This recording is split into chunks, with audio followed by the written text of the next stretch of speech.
The spiritual practitioner needs to take stock of their situation on a regular or even on an ongoing basis. Insight or realization into our essential nature is a very subtle thing. It can easily be replaced by thoughts about it, by notions about it, and these notions can be quite comforting. And so these comforting notions can be turned to whenever we feel uncomfortable. So we get caught up in samsara again,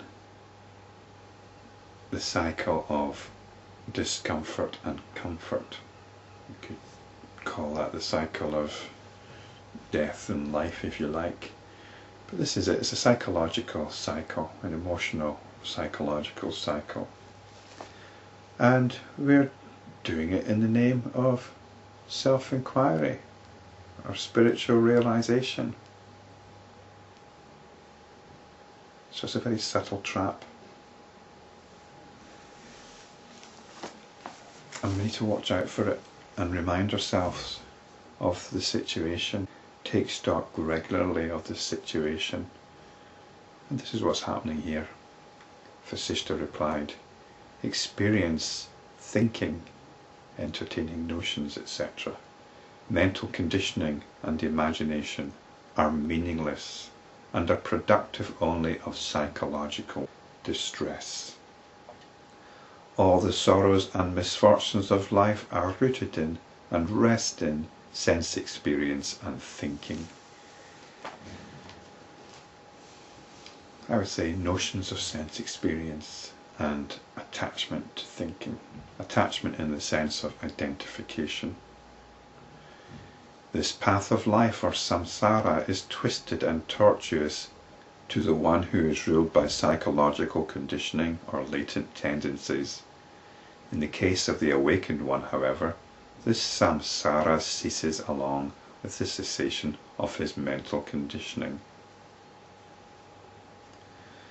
So just as we heard with Monkey, who was caught up in samsara, but who still recognized the nature of Vasishta, we need to recognize our own nature and turn to that, not to our ideas about it, not to our thoughts about it. There is nothing other than pure consciousness, even as there is nothing but pure void in space. That there is something known as experiencer other than this pure consciousness is ignorance, whose expansion is this samsara world appearance. As soon as you start thinking in terms of an experience and somebody to experience it, you're caught up in the whole thing once again. There's simply stuff going on. There's also thinking about that stuff going on. We can identify either with the thinking about the stuff or with just the stuff. That which arises in the absence of observation disappears when the light of observation is directed towards it. The light of observation is the attention. In other words, awareness. That which arises in the absence of observation is when we're in automatic mode. But we take a look at what's going on, bring awareness into what's going on, bring awareness to our tendencies,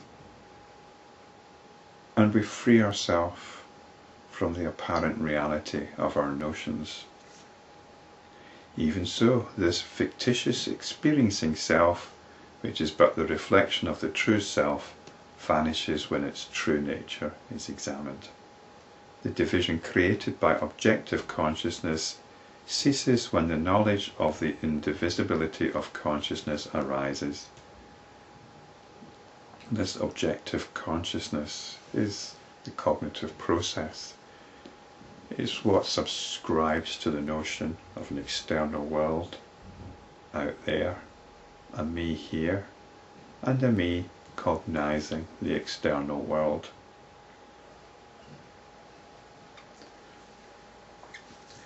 That's the cognitive process. When it ceases, we return to pure consciousness, which is indivisible. Pots do not exist independently of clay, for pots are but modifications of clay. Objects are of consciousness. They are not different from consciousness as objects of consciousness.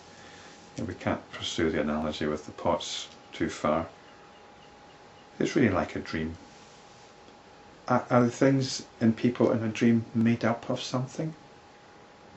Do they have a common substratum? No, they don't. They're all simply consciousness at play. That which is known through knowledge is non-different from that knowledge. The unknown is not known. That which is known through knowledge is non-different from that knowledge. The unknown is not known. So that which is known through knowledge are objects, usually external objects, including people, living things.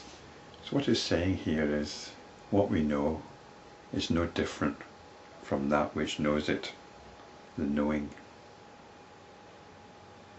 So it's really saying that this objective consciousness, or objectifying consciousness, this cognitive process, is no different from consciousness itself. It's consciousness doing its thing. The unknown is not known. In other words, consciousness cannot ultimately be its own object. There's only consciousness. Consciousness is beyond knowing. It's the unknown. It's the unknowable. It can only be directly realized. It cannot be subject to the cognitive process. Consciousness is the common factor in the subject, the predicate, knowing, and the object. Hence there is nothing other than knowledge or consciousness. So there's nothing other than the knowing. The knowing.